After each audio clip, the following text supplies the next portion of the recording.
What's up YouTube? Welcome to another video, and today we have another review. I've been waiting for the ability to do a review on something that I felt would be a big deal with everyone out there.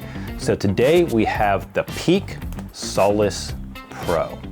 I've been using this for a couple weeks now. It's been about 2 months, I'd say, since I got it, and I wanted to have the ability to actually use this throughout the past tattoos I've been doing so I could give my honest review on it. In the past, I kind of was able to do the review and have my insight on it immediately while tattooing on the actual video, but I wanted to have the time to really understand this machine and give you my advice on it. So you could pick up this Peak Solace Pro for about $500. I'm going to go through everything it comes with and my honest advice on this machine. Would it be worth it for you? Make sure you stay tuned and check it out. Also, if you like content like this and you would like to see more in the future, all the fun things I've been doing, like going on trips to go through actual students' tattoo studios, make sure you like and subscribe down below so I'm able to keep doing this awesome stuff for you guys. So now let's get into the reason why you're here, and that is this machine. So when you get into the box, it comes with its fancy packaging. Says the Solace Pro right here. Also, it has a little card in here that has the user manual. All you have to do is use a QR code. We'll pull it up, use your phone, and then it'll just scan that QR code and it'll pull up all of the information on this machine. So first of all, it shows how to use the actual battery pack. So right here, there's a top button and 2 bottom buttons. The top button is going to be your power button to be able to turn on your machine. So once it's on, it'll have a voltage reading of how many volts you're using. Right arrow will turn down your voltage. The left arrow will turn up your voltage, which is kind of weird because usually right would be up in theory. But I guess if you're holding your machine at a different angle, just keep that in mind that if you are using this machine, left goes up. Also has a digital readout of your battery, which is really important. You don't want to be starting a 5-hour-long tattoo and your battery be at 1%, because it's not going to go very well. The voltage range is also from 4 volts to 12 volts, which is really nice because you're able to turn it down really far if you're doing like stipple shading, and turn it up if you're using a bigger kind of grouping for needles. If you're using like a 47 for a back piece, you might need to crank your voltage up a little bit to have it hit a little bit better. So that is good to know that your voltage read goes down to 4. Some only go down to about 5.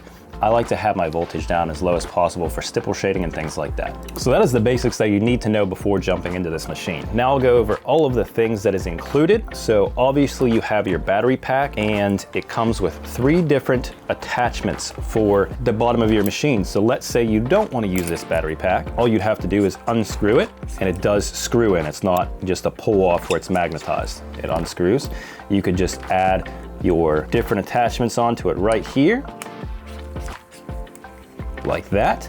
So you could add this one, which just screws in, and use the RCA cord included in your box to be able to just run this off of a regular power supply. So if your battery's dead, you could do it that way, which would work really well. Now, let's say you had another machine that you wanted to use this battery with. All you'd have to do is these other bottoms right here will screw in.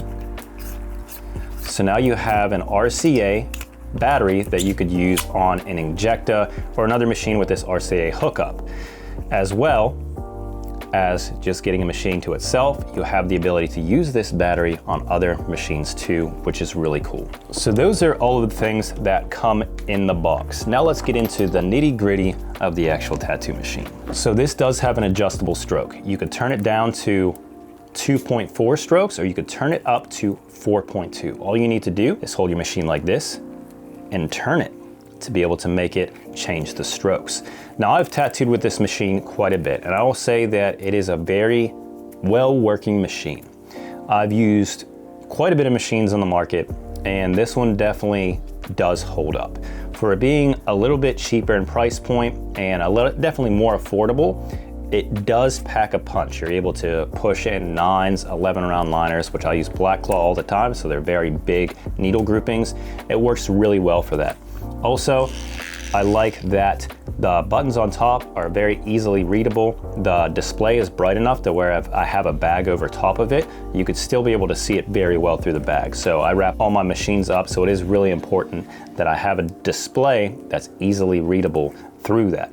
The buttons also click very nicely, so even if you're not necessarily being able to see it, you could just feel that click to be able to turn it on. So the main strokes I run this machine on is usually a 3.3. I'll use this for any shading. I don't really like to go below 3 for shading. It's just what I naturally like to use, and it works really, really well for that. You can get really nice smooth shading with this machine running at about 7 volts. Also, this completely depends on your hand speed.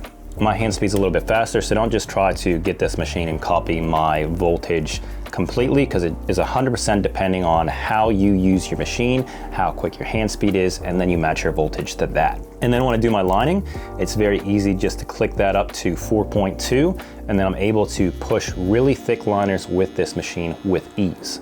Another thing I wanted to touch base on was the fact that the cartridges fit very nicely in the machine. You know, sometimes I've seen with other brands of tattoo machines that the cartridge will kind of go in, but it's not very tightly inside and connected into the machine. So one thing I've seen is sometimes when you put a cartridge in a machine, it'll click in, but it won't be super tight. So sometimes it'll have the issue with it like popping out or flying out in an actual tattoo. So this one, really nice. They click in very nicely. You could turn it on, it's not going anywhere. And it's not that loud either, which is really nice. So it's not gonna be a crazy annoying sound when you're tattooing and going through the process. So with this one, to change the throw of your needle or how far out the needle actually is hanging, all you have to do is turn the machine. Now, some machines have it like smooth. This one has an actual click to it that I actually like. So to have the needle go out more, you just turn it clockwise and you can see that the needle goes out a ton more.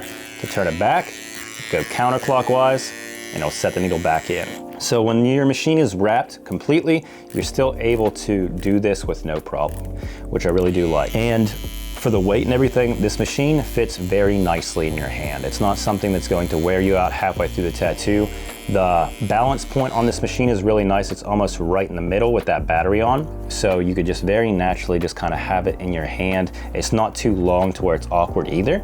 So I really like this setup with the battery, and also with the designs on the actual grip part going through with the battery. It just looks really good. So they definitely put some time and attention to detail in making this machine. It also has the Peak name on the side of it, which is just a nice little attention to detail. So with all this being said, and after tattooing with it for about 2 months, I would say that this is definitely a good investment for someone first starting out or getting into tattooing. Now, I've had no issues with this machine at all. The battery will last, I've seen, about 5 hours. Now that's before it dies. This will obviously depend on the voltage you're running, all of these things. But as long as you are charging your battery after every tattoo, about 5 hours is a go-to. If you're tattooing all the time, or you know, multiple sessions every single day, you might need to pick up another battery, because it is about 5 hours. I'm not sure what they specifically said it would last, but with my experience, that is the time that it does kind of go through before it does die. And that's running at about 8.5 volts. But if you are wanting to get into tattooing and don't really have the budget to spend a ton of money on something, I would highly recommend this over anything else. This is a really good machine. It's worked with every style that I've tattooed with it. I've tried realism, I've done neo-traditional, traditional, and it all had no issues being able to tattoo effectively with this machine. So if you're not wanting to struggle with trying to figure out if it's something that you're doing wrong or the actual machine, pick this up, because you will have no issues and you will not be disappointed. Also, if you're getting into tattooing and would like to learn more, make sure you check out our Artist Accelerator program. Inside it has all of the knowledge that you need, from machines, setup, sanitation, drawing, everything you need to be able to make this your dream career. I'm also going to put more time behind this machine, so if anything else comes up in the future that I feel like I need to address, or any issues that I'm having, I'll make sure that I do an updated video as well. But as for right now, this is something that you definitely want to get your hands on, and you will not be disappointed. Thank you guys so much for watching, and I'll see you in the next one.